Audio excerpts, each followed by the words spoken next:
ever notice the woman with that sharp, short cut just off stage at the Dell Music Center? Is that on time? Yeah, we're on time. Well, she hopes you don't notice her, because she and her no-nonsense crew are about the business of making sure things move on time and seamlessly. Thank you. Behind the scenes of this recently resurrected, fully loaded, state-of-the-art amphitheater in East Fairmount Park.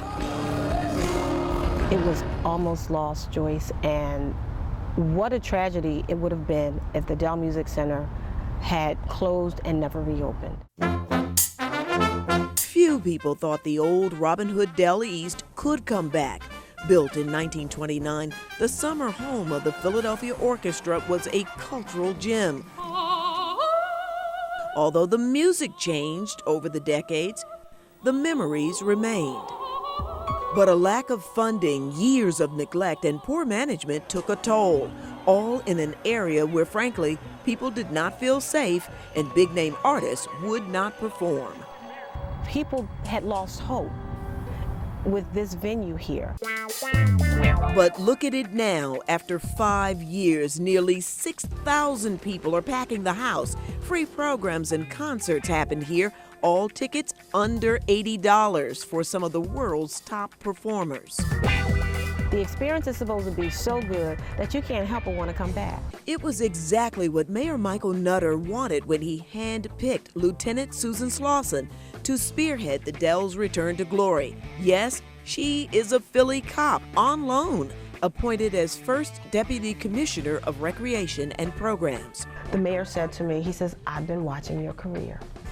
Who knew?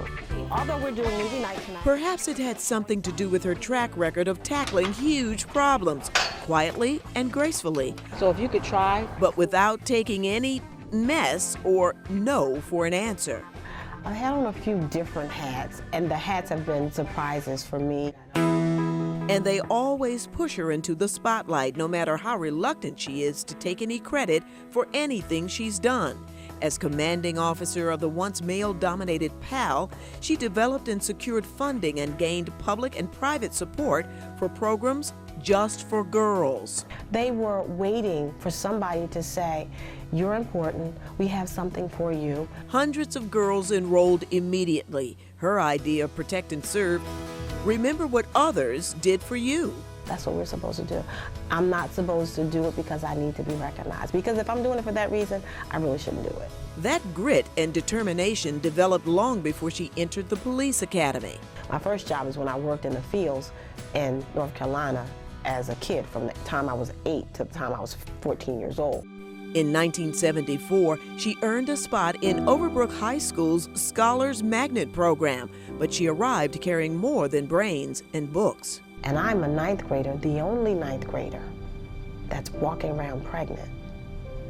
It was horrible. Good girl from a good family. I was frowned upon.